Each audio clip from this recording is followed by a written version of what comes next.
My dad is sitting at the kitchen table looking out the window. He sees going by the window, holding an umbrella, my brother Jeff.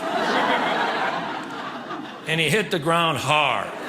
If it had ended there, he could understand, but then I went by the window, and then Kyle went by the window, and he did not even have an umbrella. My dad came outside and looked at all of us laying on the ground, and he said, now, when you three saw your brother Jeff fail, the umbrella did not work, why did you still jump? To which I replied, we didn't think he did it right. My dad actually yelled at Kyle, and you did not even have an umbrella.